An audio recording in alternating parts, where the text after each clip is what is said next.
우리가 잘 아는 아주 유명한 강철 왕 카네기의 사무실 벽에는 물이 다 빠져나간 모래 언덕에 외로이 매여 있는 나룻배 한 척을 그린 그림 하나가 오랫동안 걸려 있었다고 합니다. 어떻게 보면 아주 굉장히 황량해 보이고 쓸쓸하게 보이고 대단한 걸작품 같아 보이지도 않는 이 그림을 강철 왕 카네기라고 하는 사람이 좋아하고 다른 어떤 명작보다 자기 사무실에 오래 걸어 놓았던 이유는 그 밑에 적혀 있는 반드시 밀물 때는 온다라고 하는 글귀 때문이었다고 말합니다. 그림을 바라볼 때마다 지금은 이 나룻배가 물이 없어서 모래 위에 갇혀있는 움직일 수 없는 신세지만 언젠가 밀물 때가 되어서 물이 몰려 들어오게 되면 더 이상 묶여있지 않고 넓은 바다를 향해서 나가게 될 것이라는 기대를 만들어 주었기 때문이라고 말하는 거죠. 자기가 사업을 하다 실패하고 아니면 어려울 때 내가 지금 추진하고자 하는 것이 저렇게 묶여있지만 언젠가 밀물 때는 온다. 썰물이 있으면 밀물이 있는 것이고 그렇죠? 나갔으면 들어오게 된다. 난 그때까지 기다리리라. 역시 대단한 일을 하는 사람들은 대단한 생각을 하고 살아가는 것 같다는 마음을 갖게 만듭니다. 우리가 바로 앞에 있는 어떤 일이 벌어질지 전혀 예측하지도 못하면서 미래를 향해 나아갈 수 있는 것은 바로 내일에 대한 기대가 있기 때문입니다. 내일 죽을 것을 아는 사람이 오늘 뭘 그렇게 대단하게 살겠습니까? 반드시 내일 내 사업은 망한다. 이걸 확신하는 사람이 뭘 이렇게 오늘 열심히 살려고 그러겠어요? 모르니까.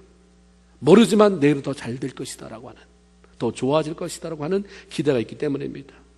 더 나은 삶에 대한 기대가 비록 미래를 살아보지 않았지만 그 날들을 긍정적으로 바라보며 오늘의 최선을 다하며 살아가게 만드는 원동력이 되는 것입니다. 예수 믿고 구원받은 성도들의 삶이 복될 수밖에 없는 것은 바로 천지만물을 지으신 능력의 하나님을 아버지라고 부르면서 그분을 기대하며 살 수가 있기 때문인 것입니다. 그러기에 다윗은 시편 37편 9절에서 대저 행악하는 자는 끊어질 것이지만 여호와를 기대하는 자는 땅을 차지할 것이다 라고 말씀합니다. 여호와를 기대한다는 말을 영어 성경은 Hope in the Lord라고 표현하고 있습니다. 주님 안에 있는 소망. 비록 미래를 내다볼 수 없고 말로 다 할 수 없을 만큼 나 자신은 부족하고 연약하지만 나 자신을 이끌어 가시고 도와주실 주님 안에 소망을 두고 그분을 기대하며 살아가는 사람은 땅을 차지하는, 다시 말하면 잘 될 수밖에 없다고 하는 것입니다. 예수 믿고 안 되는 이유가 제 멋대로 살아가니까 그렇지 예수 안에 소망을 두고 살아가면 그렇지 않다. 다윗은 그렇게 말씀해줘요.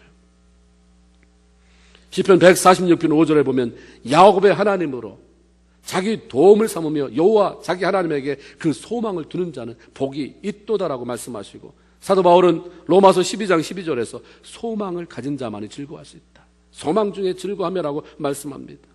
소망을 주님 앞에 두고 살아가는 사람들만이 진정한 복과 즐거움을 누리며 살아갈 수가 있는 것입니다.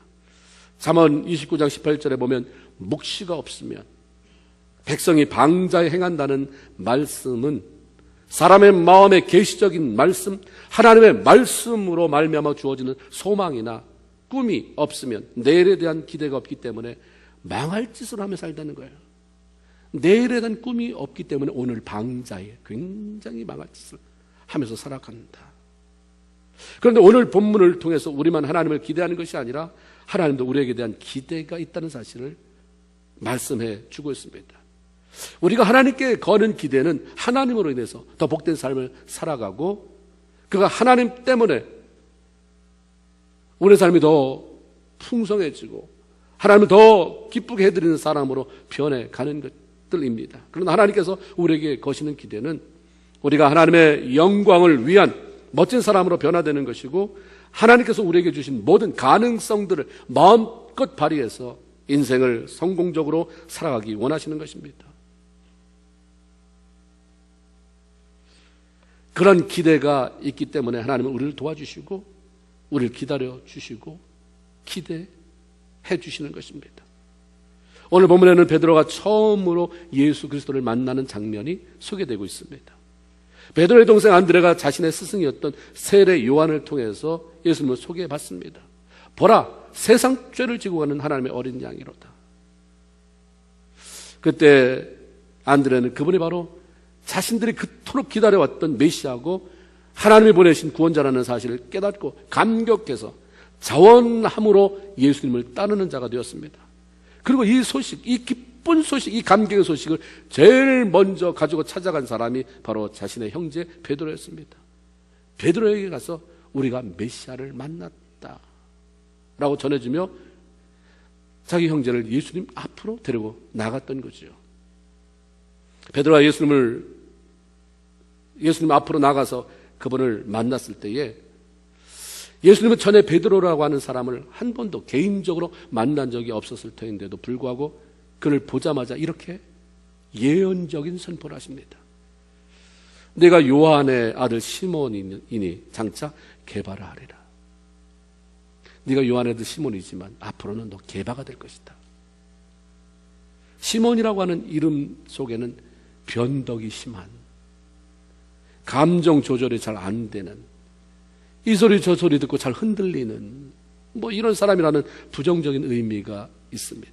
반면에 게바라고 하는 이름의 뜻은 반석이라는 의미를 포함합니다. 그것도 쪼개진 작은 돌 조각이 아니라 거대한 바위를 의미하는 거죠. 지금은 아주 잘 넘어지고 흔들리고 불안정한 모습으로 살아가고 있지만 장차, 지금 말고 나도 안다. 지금은 그렇지 않다는 건 나도 안다. 그러나 장차, 즉 앞으로 다가올 머지 않을 장래에는 반석과 같은 멋진 삶을 살아가게 될 것이라고 하는 말씀을 들려주신 것입니다. 주님께서 이렇게 말씀하신 이유는 42절에 예수께서 보고 가라사대라는 기록처럼 베드로를 보셨기 때문입니다. 예수님께서 베드로를 보신 것은, 뚫어지게 쳐다본 것은 그의 생김새가 이놈 참 잘생겼네, 장차 장군감이네, 한몫 하겠네, 이게 아니라, 아니면 현재 어떤 모습이 아니라 앞으로 활짝 피어나게 될 가능성에 대한 말씀이었습니다. 그렇기 때문에 내가 너를 그런 모습으로 살아갈 수 있도록 돕고 기대해 주겠다고 하는 말씀이 그 안에 포함되어 있는 거죠. 주님은 왜 베드로뿐만 아니라 우리 모두에게 이런 기대를 가지고 계시는가? 우리 한 사람 한 사람은 하나님께서 독생자 예수 그리스도를 십자가에 내어주시기까지 엄청난 대가를 지불하시고 구원한 존재이기 때문입니다. 내가 너에게 왜 기대하냐? 부모가 말하죠. 내가 너를 낳기 때문에. 다른 게 없다. 내가 잘 되기를 원하는 것이 부모의 마음이라는 거죠.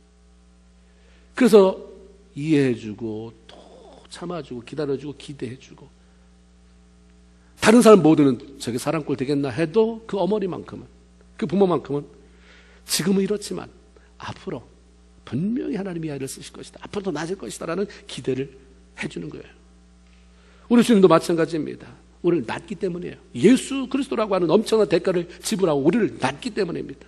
이사야 43장 1절에 보면 내가 너를 구속하였고 내가 너를 지명하여 불러나니 너는 내 것이라. 내 것이기 때문에 내가 기대한다는데 그게 뭐가 잘못됐느냐? 이사야 43장 4절에 보면 내가 너를 보배롭고 존귀하게 여기고 사랑한다고 말씀합니다. 나 자체로는 별 볼일 없는 존재이지만 예수 그리스도 안에서 바로 그 예수 그리스도 때문에 하나님께 발견된 나를 하나님은 보물처럼 여기고 너무나도 소중하게 여기고 사랑한다고 하는 말씀입니다. 지금 당장의 우리의 모습은 허물이 많고 실수가 많아 보이기 때문에 실망스럽고 한심스러운 존재지만 하나님은 우리를 예수 안에서 보배롭게 여기고 그렇게 만들어져 가도록 기다려주시고 기대해 주시겠다고 말씀하시는 것입니다. 그래서 우리는 여러분 개별적으로 주님이 난 더 이상 실망했다, 더 이상 이제 너랑 끝이다라고 하는 편지를 받기 전까지는 여러분 스스로가 실망해서는 안 됩니다. 여러분 스스로가 어떤 삶을 포기해서는 안 되는 것이고 여러분 스스로가 여러분 하나님과의 관계를 단절시켜서는 안 되는 것입니다. 사람은 어떤 대우를 받느냐에 따라서 그런 모습으로 바뀌어져 간다고 말합니다. 왕자나 공주처럼 대해주면 왕자나 공주처럼 행동하는 것이고 종처럼 대우해주면 종처럼 행동하고 거지처럼 대우해주면 거지처럼 행동하는 것입니다. 여러분 자녀들을 향해서 이 공주 같은 녀석, 이 왕자 같은 녀석 이래야지, 이 거지 같은 게 어디서 태어나가지고 애가 그럼 난 거지같이 생각하는 거예요. 거지같이 행동하는 것입니다. 하나님께서 우리를 왕의 자녀로 아주 보배롭고 존귀하게 여기시고 그런 삶을 살아가기를 기대한다고 말씀하기 때문에 우리의 자존감을 좀 높일 필요가 있어요. 보이는 그대로가 아니라 기대해 주신 그분의 기대에 맞춰서 내가 생각하는 나의 기준이 아니라 그분이 나를 봐주시는 그 기준에 따라서 내 자존감을 높이고 그에 합당한 삶을 살아가기 위해서 애써야 하는 것입니다. 많은 사람이 하나님을 믿는다고 하면서도 여전히 하나님이 나를 기대해 주는 게 뭔지를 모르니까 그 기대가 아닌 내가 생각하는 우리 부모한테 수도 없이 그렇게 들었던 자존감을 떨어뜨릴 수밖에 없는 그런 얘기들, 주변에서 들었던 부정적인 그 말들 속에 내 자상을 만들어가는 사람이 많습니다. 이제는 깨트려버려야 돼요. 다른 사람이 말하는 내가 아니잖아요. 우리 부모가 나한테 들려줬던 그 말, 속상할 때 한마디, 부부싸움하고 한마디 하고서 들려줬던 그 말이 진정한 내가 아니거든요. 주님은 날 그렇게 말하지 않아요. 존귀하다고 말하잖아요. 내가 널 보배롭다고 말하잖아요. 그렇기 때문에 우리의 자존감을 높여가야 되는 것입니다. 그 자존감을 높이고 주님이 기대하는 그 기대치에 맞게 살려고 기도하고 나가는 것입니다. 다른 사람들이 나를 어떻게 대우해 주냐, 이전에 스스로 나를 어떻게 대우해 주느냐가 굉장히 중요한 것입니다. 사람들이 아무리 우리 모두를 향해서 너 참 괜찮은 사람이다, 너 정말 멋져 라고 해줘도 스스로를 인정해주고 기대해 주면서 소망을 갖고 살아가지 못하면 이런 많은 얘기를 들어도 소용없어요. 자신의 삶을 황폐하게 만들고 결국 실패작으로 스스로 몰고 가는 것입니다. 주님께서 자신의 삶에 대해서 기대를 갖고 기다려 주신다는 사실을 발견한 사람들은 자기 스스로에게 기대를 갖게 됩니다. 그러니까 자꾸 소망이 생기는 것입니다. 지금 이렇지만 하나님이 나를 어떻게 쓰실까? 뭐 나 같은 사람이 대통령이 되고 이런 건 아닐지라도 이거보다 더 나은 삶, 지금은 정말 불만족 가운데 살아가는데 나도 기쁘고 행복하고 하나님을 영화롭게 하는 그 어떤 삶으로 나를 변화시킬까, 어떻게 이끌어 가실까, 그런 기대감 속에 살아가게 되는 거죠. 소망도 생기는 것입니다. 그래서 뭘 하고 싶은 마음도 생기고 뭘 하면 될 것 같은 마음도 생기는 거예요. 아무것도 하기 싫고 그런 사람들, 주님에 대한 기대가 없기 때문에 그래요. 누가 뭐라면 나도 알아. 듣기는 싫어하는데 그렇게 말하며 사는 사람들, 자기 자신에 대한 그런 자존감이 너무 낮아요. 주님 안에서 내가 누구이며 주님 안에서 주님께서 나를 어떻게 기대하는가를 분명히 아는 사람들은 그분 안에서 무한한 가능성을 키워가며 그분의 기대에 맞는 멋진 삶을 살아가기 위해서 부지런하게, 즐겁게, 성실하게 달려갈 수밖에 없는 것입니다. 제가 어떤 글을 보니까 미국의 전 세계적으로 많은 연예인 가운데 어떻게 죽었는지 이렇게 쓴 글이 있더라고요. 많은 사람이 약물로 일찍 죽었더라고요. 메릴 멀로 같은 사람은 세계적으로 유명세를 떨쳤던 여배우였는데 평소 우울증을 심하게 앓고 평생 불면증에 시달렸답니다. 불면증은 이 여인으로 하여금 끊임없이 수면제를 비롯한 다양한 약물을 복용하게 했고 결국 약물 중독에 늪에서 헤어나오지 못하다가 그 유명했던 여배우가 겨우 37살에 수면제 과다 복용으로 캘리포니아 호텔에서 죽었대요. 엘비스 프레슬리라고 하는 록큰롤의 황제라고 불리던 이 가수도 죽은 이유가 약물 과다 복용이었습니다. 이 엘비스 프레슬리라고 하는 사람은 열광적인 저녁 공연이 끝나면 잠자리 들기 위해서 매일 습관적으로 마약을 복용했고, 그 자꾸 이제 정오되면 약에 취한 채 잠자리에 일어나서 코케인을 이제 솜에 묻혀서 코에 들이마시고 정신 차리고 몸이 깨어나면 다시 또 무대에 서고, 그 열광적인 무대가 끝나면 다시 마약을 복용하고 잠자리에 들고, 그가 죽던 날에는 그냥 가지고 있던 약 모든 것을 다 모아서 치사량을 복용하고 자택에서 혼수 상태로 발견됐는데 병원에 옮겨져서 그냥 숨을 졌다고 그렇게 얘기합니다. 전 세계 수많은 팬들로부터 열광적인 사랑을 받으면서 세상 사람들이 그렇게 원하는 인기나 돈 다 가진 사람들이 왜 매일 자신의 몸을 이렇게 학대하고 그렇게 비참하게 삶을 마치게 되었는가? 돈은 있었고 인기는 있었지만 삶에 대한 기대와 소망이 없었기 때문입니다. 자기를 사랑해 주시고 기대해 주시는 그 하나님을 만나지 못했기 때문입니다.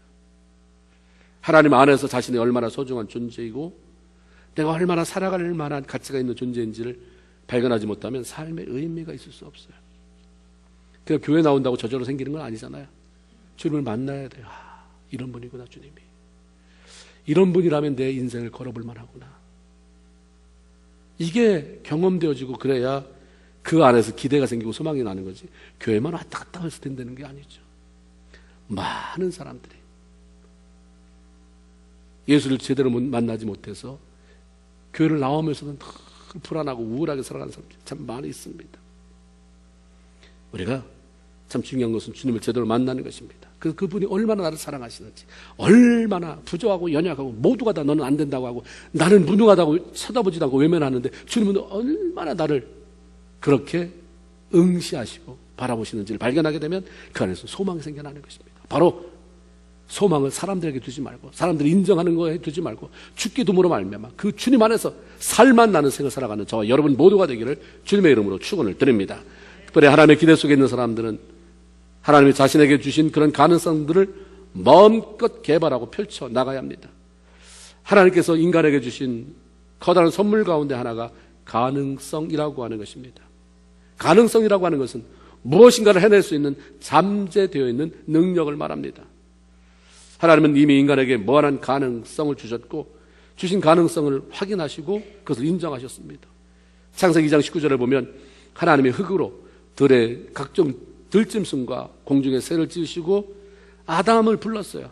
아담아, 네가 한번 이름 좀 줘봐라. 그 많은 것들을 이렇게 끌고 오셨다고 그랬어요. 아담한테 다 모아주셨어요. 성경에 보면 아담의 각 생물을 일컫는 바가 곧 그 이름이 되었더라. 짐승을 지으신 분은 하나님이시나 그 짐승들에게 이름을 지어준 것은 아담이었습니다. 아담은 눈에 보이는 대로 떠오르는 생각대로 그 짐승의 그 새들의 특성에 맞는 이름을 붙여주었는데 하나님은 그것을 고치지 않았어요.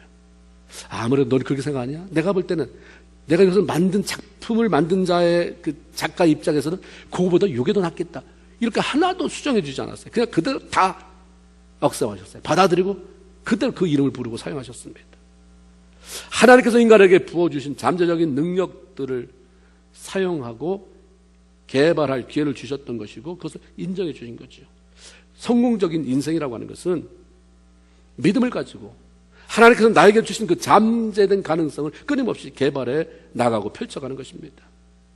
하나님은 우리 안에 있는 모든 가능성들, 하나님이 허락하신 모든 좋은 것들이 제대로 개발되어지고 유감없이 발휘되어서 그것을 통해서 하나님 앞에 영광을 돌리고 열매 맺고 복된 삶 살기를 원하시는 것입니다. 많은 사람들이 열등감에 있는 것은 내가 가지고 있는 것은 개발하지 못하고 남 가진 것만 좋아 보이는 거예요.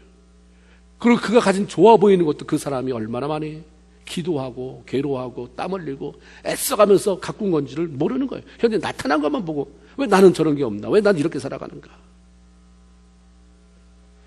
하나님은 우리 안에 있는 모든 가능성들, 하나님이 허락하신 온갖 좋은 것들이 제대로 개발되고 유감없이 발휘되기를 원한다고 하는 것을 우리가 기억하고 그렇기 때문에 도와주시고 기다려주시고 기대해 주시는 하나님을 전폭적으로 의지하며 우리가 앞으로 나가야 하는 것입니다. 특별히 잠재된 가능성의 개발은 예수님 앞으로 나올 때만 가능해요. 예수님께서 베드로를 향해서 장차 개발하리라 하시면서 장래에 그가 어떻게 변화될지 그의 잠재된 가능성들이 어떻게 밖으로 표출될 것인지에 대한 말씀을 들려주신 것은 42절에 예수께로 오니 예수 앞으로 나왔을 때입니다. 주님 앞으로 우리가 전심으로 나가면 주님이 너는 이런 모습이지만 장차 개발하리라. 다 말씀에 있는 말씀이 그게 다른 사람의 말이 아니라 나를 향한 말씀이구나. 내 개인의 말씀으로 들려지는 것이고 예수 앞에 나올 때 이게 나한테 들려주신 개별적인 말씀이라고 한다면 한번 그렇게 살아봐야 되겠다고 하는 열정도 생기는 것입니다. 인간들에게 부어진 가능성들은 하나님으로부터 온 것이기 때문에 하나님께서 이 땅에 보내주신 예수를 만나고 그분 앞에 나갈 때 그 안에서 발견되어지고 발전이 되어져 나갈 수 있는 것입니다. 예수 믿음으로 구원받은 성도들은 너무나도 소중한 존재들이에요. 시편 16편 3절에 보면 땅에 있는 성도는 존귀한 자니 이미 죽어서 천국에 가서 하나님 옆에 있는 그 성도는 존귀한 자니 안 그랬어요. 지금 살아가고 있는 성도, 거룩한 하나님의 백성. 교회 다니는 자는 다 소중한 자니라고도 말하지 않았어요. 땅에 살지만 하나님의 백성으로 살아가는 성도, 거룩한 무리는 존귀한 자니 나의 즐거움이 저에게 있도다라는 말씀처럼 우리가 예수 믿고 구원받아서 하나님의 자녀가 되었기 때문에 존귀하게 여기시고 우리를 기대해 주신다고 하는 말씀입니다. 그러므로 자신의 현재 모습에 매여서 실망하고 낙심하며 살아가는 자들이 아니라 나를 존귀하게 여기시고 변화될 모습을 기대해 주시고 멋지게 사용해 주실 주님을 기대하면서 늘 당당하게 그렇게 살아가는 저와 여러분이 되기를 주님의 이름으로 축원을 드립니다. 특별히 잠재된 가능성의 개발은 마음껏 실수하고 실패를 경험해 가면서 가능해지는 것입니다. 예수 안에서 예수님 때문에 언제나 용납하시고 다시 또 이렇게 세워주시고 다시 격려해 주실 주님 때문에 실패를 두려워하지 않고 행동하는 신앙인의 사람이 발전하게 되어 있습니다. 베드로가 예수님을 만나자마자 들은 창찬 네가 개발하리라라고 하는 말씀을 어떻게 간직하며 살았을까요? 만나자마자 주님이 너 개바다, 이제 시몬이 아니고 앞으로 개바가 될 거다. 이 말 듣고 나서 베드로의 행동이 어떻게 변화됐습니까? 앞으로 내가 잘 될 사람이라고 주님이 말씀하시니까 하나님의 아들로 이 땅에 오신 메시아가 나 잘 될 사람이래. 나 든든히 듬직하게 세워질 사람이라고 말하니까 이제 아무런 일도 하지 말아야지. 아무 문제도 일으키지 말아야지. 조용. 있는 듯 없는 듯. 이렇게 살아야지. 이렇게 살지 않았어요. 우리 많은 사람이 남을 힘들게 할 때가 언제냐면 실수가 많이 있는데 그 안 보이고 싶어가지고요. 숨어 있다가 좋을 때만 살짝 나타나고 좋을 때만 살짝 나타나고. 그럼 사람이 눈에 안 띄어요. 그게.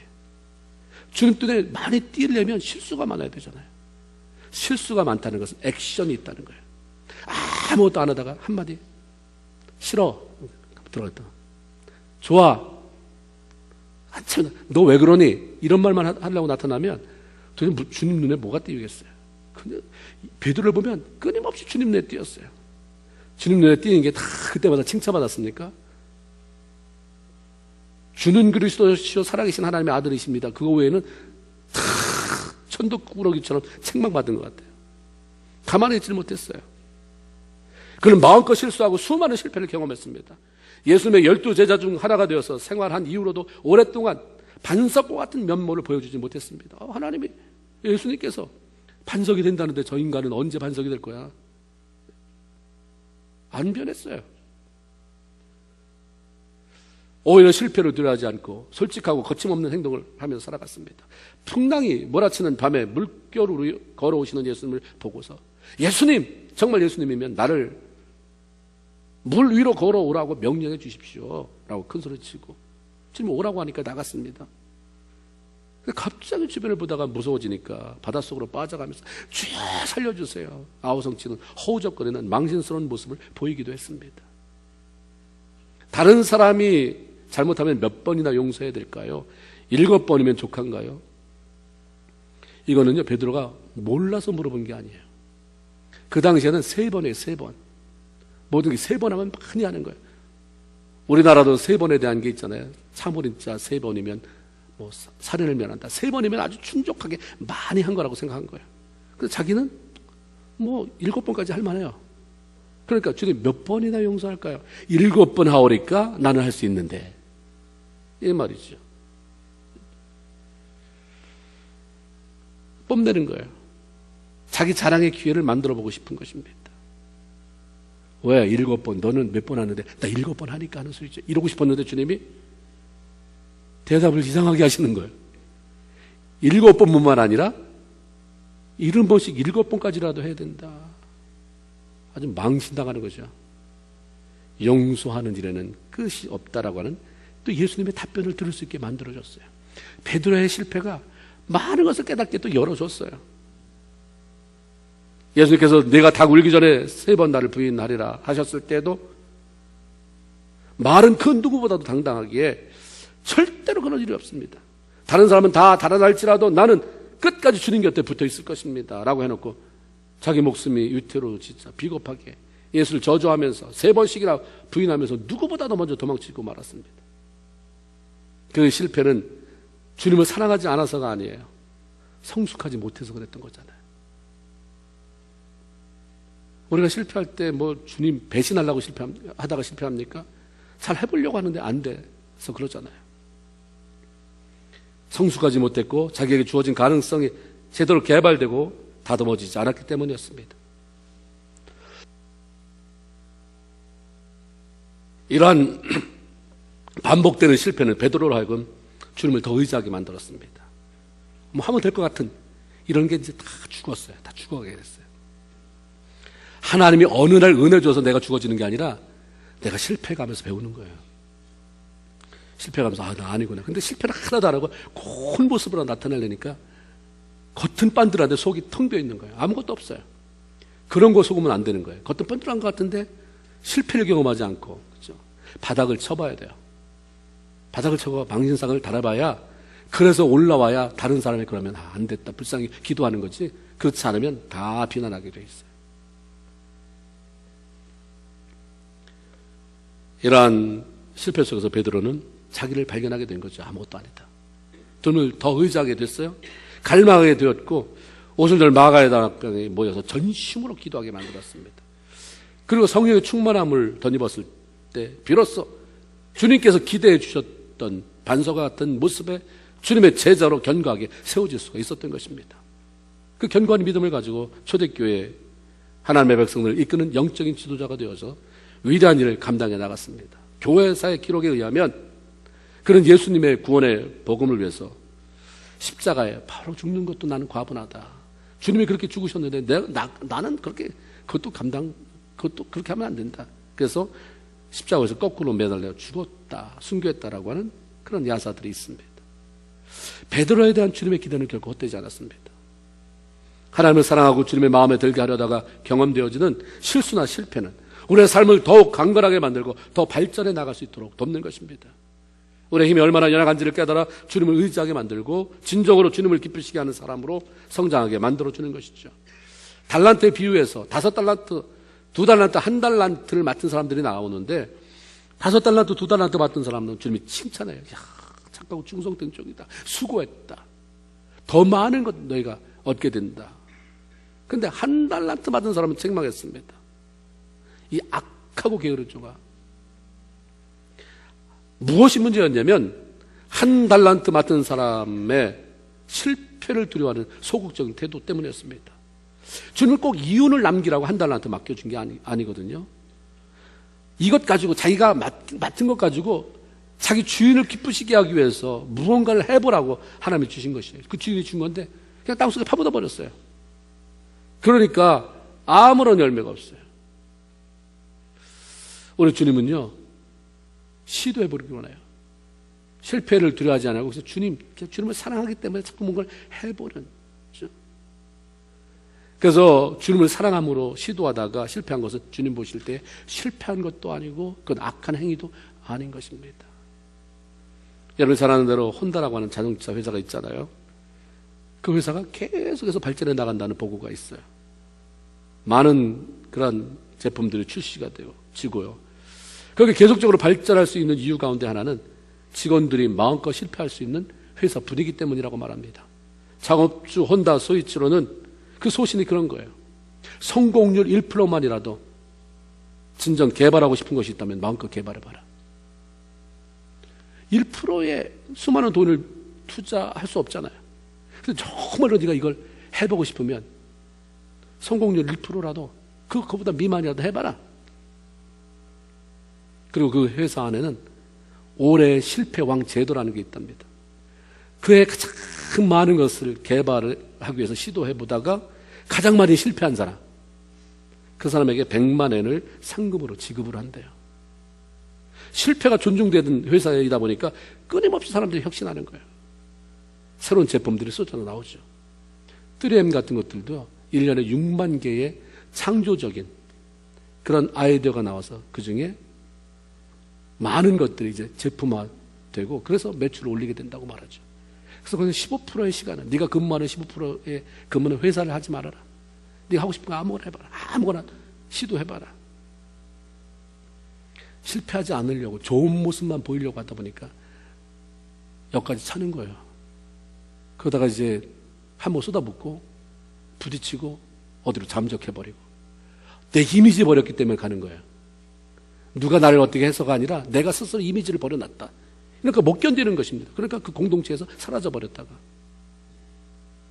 우리가 조금 더 하나님 안에서 나를 바라보는 시각, 내 삶을 바라보는 시각이 바뀌어져야 하는 것입니다. 저는 우리 모두의 미래에 대하여 놀라운 기대를 가지고 계십니다. 그 확신을 가지고 실패를 두려워하지 아니하고 주님 안에서 매일매일 도전해가면서 잠재된 그런 가능성들을 발전시켜 나가고 하나님의 영광으로 우리 자신의 삶을 최상으로 만들어가는 저와 여러분 모두가 되기를 주님의 이름으로 축원을 드립니다.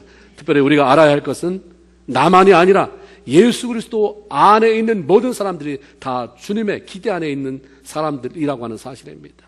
그러므로 우리 주변 성도들이 하나님 안에서 자신의 가능성을 발견하고 발전시켜 나가며 견고하게 세워질 수 있도록 서로 도와줘야 한다고 하는 거예요. 그런 분위기를 이 교회가 만들어가야 하는 것입니다. 실수와 실패가 용납되기 때문에 나의 연약함, 어리석음, 실수에도 불구하고 하나님이 나를 이렇게 사랑하는구나. 주님께서 나 같은 존재도 관심을 가지고 기대를 거시는구나를 깨달으면서 살아나고 성장할 수 있도록 만들어주는 자리가 되어야 하는 것입니다. 하나님의 사랑을 어떻게 느낄 것입니까? 사람을 통해서 느끼는 거예요. 믿음의 사람들이 기다려주고 실패 속에서도 격려해주면 하나님이 이렇게 하시는구나. 그 하나님, 그 사람한테도 고맙지만 하나님의 사랑 속에 더 깊이 들어가게 되는 것입니다. 뭘 해서 내 사람 만들려고 하지 마세요. 나만 좋아하게 만들려고 하지 말고 그런 것을 통해서 하나님의 사랑으로 이렇게 연결시켜질 수 있도록. 그러면 굉장한 상급이 큰 거예요. 나는 미처 발견하지 못하고 살았지만 교우들에 의해서 자신의 장점들이 발견되어지고 못하는 것 때문에 주눅드는 삶에서 잘하는 것, 강점을 가지고 주를 위해 열심히 살아보라고 격려되어지는 자리를 마련할 수 있다면 거기는 놀랍게 하나님의 역사가 일어나겠죠. 비난이 무성한 공동체는 멸망할 수밖에 없지만 위로와 격려가 풍성한 사람들의 모임은 언제나 많은 생명이 밝고 건강하게 자라갈 수밖에 없는 것입니다. 미련한 사람은 남의 단점만 보고 그를 멀리하며 좋은 것까지도 잃어버리지만 지혜로운 사람은 상대방이 가지고 있는 많은 단점에도 불구하고 장점을 보고 배우면서 자기 것을 삼습니다. 장점은 당연한 것으로 치부해버리고 단점만 가지고 상대방을 기죽이지 말고 장점을 칭찬해주고 용기를 주는 우리 모두가 되어야 됩니다. 그래야 서로 안에 잠재되어 있는 하나님의 능력을 끌어낼 수가 있고 키워갈 수가 있게 되는 것입니다. 마음 놓고 실수할 수 있는, 실패할 수 있는 분위기가 마련되어야 됩니다. 너무 누가 무슨 소리를 했으면 한꺼번에 쳐다보지 마세요. 예배를 드리는데도 말씀 듣다가 누가 저기서 그러면 아마 다 쳐다볼 것 같아. 이런 거 관심 좀 쓰지 마세요. 누가 실패하면 얼마나 민망하겠어요. 진짜. 누가 여기 와서 뭐 이렇게 좀 실수하면 그냥 하던 일을 하세요. 이렇게 바라보면 더 나가서 뭐 이랬다 저랬다 비난하지 말고 실수했으면 실수한 대로 다시 일어날 수 있도록 이렇게 봐주는 것도 필요하잖아요. 그냥 가만히 봐주세요. 할 말이 없으면. 격려하기에는 너무 속이 꼬여 있으면 그냥 가만히 따라서 뚝. 예. 그냥 끊임없이 본인에게 이렇게 하세요. 한마디가 제일 빨리 기억되잖아요.